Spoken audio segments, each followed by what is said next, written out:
হুম, নমস্কার। আজকে আমরা যে বিষয় নিয়ে আলোচনা করব সেটা হচ্ছে অতৃপ্ত আত্মা। এবার সবাই শুনে ভাবছেন যে আজকে হয়তো কোনো ভূতের গল্প বলতে বসে গেছি কিনা। আসলে ভূত মানে আসলে অতীত। তো আমি এখানে মানুষ ভূতেরই কথা বলতে বসেছি। এমনি যেগুলো সিনেমাতে দেখায় সেগুলোর কথা বলতে আজকে বসিনি।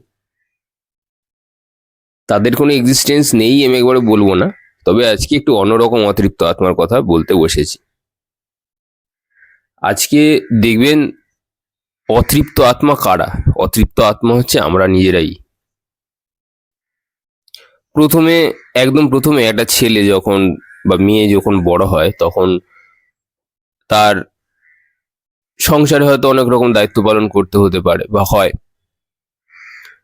এইবার তার জন্য তাকে ছোটবেলা থেকে কি হয়, পড়াশোনা করানো হয়। পড়াশোনা করানো হলো কিসের জন্য করানো হলো? ভালোবেসে সেটাকে, মানে যে পড়াশোনাটা তার ভালো লাগে সেটাকে ইউটিলাইজ করবার জন্য নয়, কিন্তু তাকে তৈরি করা হয় পয়সা রোজগার করবার জন্য। তারপরে সে পয়সা রোজগার করবার জন্য গরু তৈরি হলো। তারপর পয়সা রোজগার যখন মোটামুটি নিজের একটা রোজগারের যদি ব্যবস্থা করে ফেলতে পারে, এখনকার দিনে যদিও বা মানে রোজগার পাতির অবস্থা খুব একটা বিশেষ ভালো নয়, তাও যে যার মতন করে কমে খাচ্ছে কোনোভাবে, কোনো না কোনোভাবে ঠিক চলেই যাচ্ছে। তো তারপর তাকে প্রিপেয়ার করা হয় তাকে বিয়ে দেবে বলে, এবং তাকে এই বলা হয় যে বিয়ে করে নিলে পরে জীবনটা তার পুরো সেট, মানে কি বলবো, তার জীবনটা উদ্ধার হয়ে যাবে, একা কি আর বাঁচা যায়। তারপর বিয়ে হলো, তারপরেও তার মন থেকে অশান্তি যাচ্ছে না। এত সবকিছু করে ফেলেছে তারপরেও কেন কোনো অশান্তি যাচ্ছে না, এই বিষয়েও সবার একটা চিন্তা হয় যে কেন, কি ব্যাপারটা হলো। প্রথমে চাকরি পাচ্ছিল না তখন অশান্তি ছিল, তখন চাকরি পেয়ে গেল, তারপরেও অশান্তি গেল না, মন থেকে গেল না অশান্তি। তারপরে তাকে বিয়ে দেওয়া হলো, তারপরেও তার মন থেকে অশান্তি যাচ্ছে না, কি ব্যাপারটা। তারপরে বলছে ঠিক আছে তোরা তাহলে একটা ছেলে মেয়ে নিয়ে নে, তাহলে তোদের অশান্তি চলে যাবে এবং লাইফ পুরো সেটেলড আর কি। তারপরে যাই হোক সন্তানাদি হলো, তারপরেও দেখছি ভাই কি হলো ব্যাপারটা, এখনো অব্দি আমার মন থেকে অশান্তি, শান্তির তো কোনো নামগন্ধ নেই, শুধুমাত্র অশান্তি আমার মধ্যে বিরাজমান। কোনো পাপি তাপি আত্মা নাকি আমি? তখন মানুষ নিজেকে আমরা আর কি ডাউট করি কি হলো ব্যাপারটা। তো তারপরে বলল যে, বলা হলো সোসাইটি থেকে, মানে সমাজ থেকে তাকে, সেই মানুষকে বলা হলো যে তুমি এক কাজ করো, তুমি ওই তোমার রিটায়ারমেন্ট হয়ে গেলে পরে, তুমি যখন একবার অবসর প্রাপ্ত হয়ে যাবে তখন কিন্তু তোমার কিন্তু শান্তি আসবে, গ্যারান্টি নয় বাট শান্তি আসতে পারে সেই সময়, সোসাইটি থেকে যেটা বলা হলো আর কি। তো তারপর চলতে রিটায়ার হতে তো আরো বাকি মোটামুটি 58-60 গিয়ে সেই মানুষটা রিটায়ার্ড হয়। তো তখন তারপরে কেউ কেউ তাকে বলছে যাও এখান থেকে ওখান থেকে ঘুরে এসো তাহলে মনটা ভালো থাকবে। তো সেই বাচ্চা বা সেই লোকটা, আজকে যাকে লোক বলছে সে একসময় বাচ্চাই ছিল, সে ঘুরে টুরে এসে সে আবার যতক্ষণ ঘুরলো ততক্ষণ ঠিক ছিল, বাড়ি আসলো আবার তার মন অশান্ত। তো আস্তে আস্তে সেই ব্যক্তিটা রিটায়ার্ডও করে গেল, তখনও তার মন অশান্ত, রিটায়ার করার পরেও তার মন অশান্ত। সারাটা জীবন যদি অশান্ত হয়েই কাটিয়ে দিল, তাহলে যখন স্থূল শরীর ত্যাগ করবার সময় আসবে, মানে অর্থাৎ যখন ঘাটে যাওয়ার সময় আসবে, তখন তো তাও সে অশান্তই থাকবে।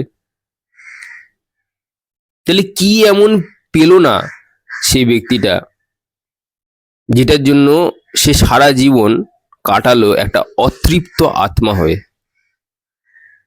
আমি যে গল্পটা বা যেই লাইফস্টাইলটা বললাম, এটা কিন্তু অ্যাকচুয়ালি ভেবে দেখবেন যে আমাদের প্রত্যেকের জীবনের একটা অংশ, আমরা এইভাবেই বাঁচছি।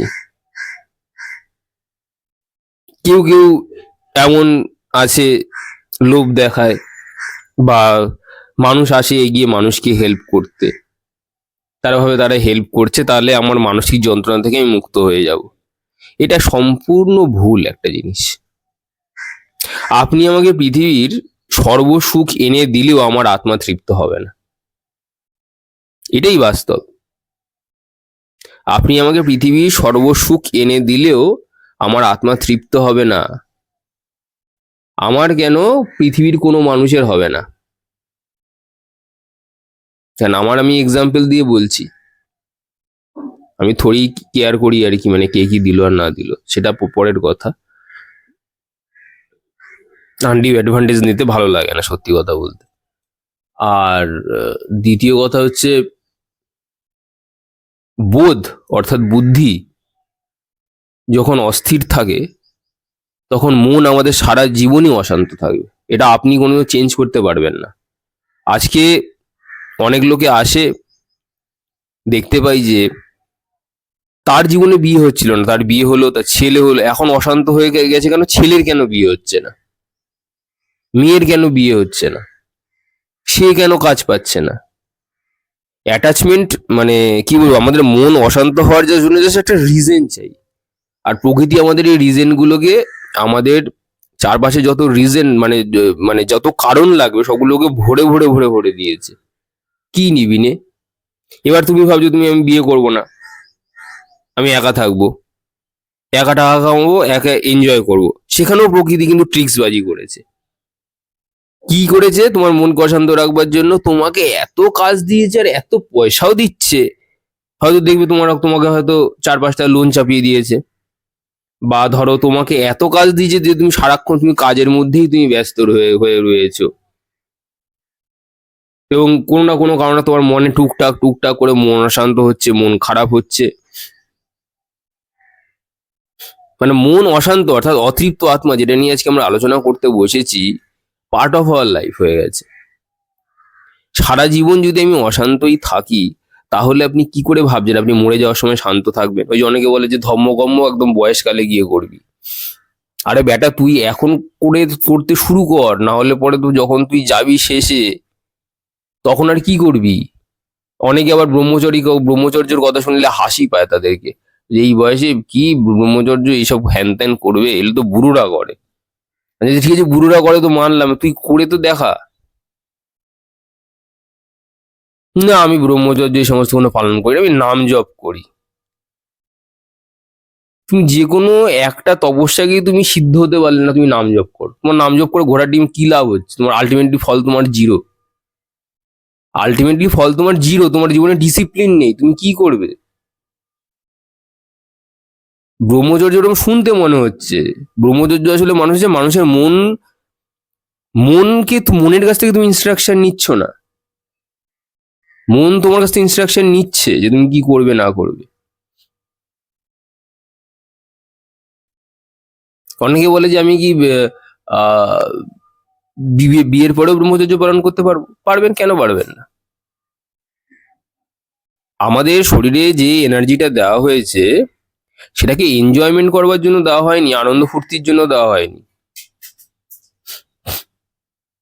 সেটা দেওয়া হয়েছে প্রোক্রিয়েশনের জন্য, নতুন প্রাণকে আনবার জন্য। অথচ আমরা সেগুলোকে নিয়ে একটা এনজয়মেন্টের জায়গায় নিয়ে চলে গেছি। অনেক তো এগুলো নিয়ে ব্যবসাও করছে।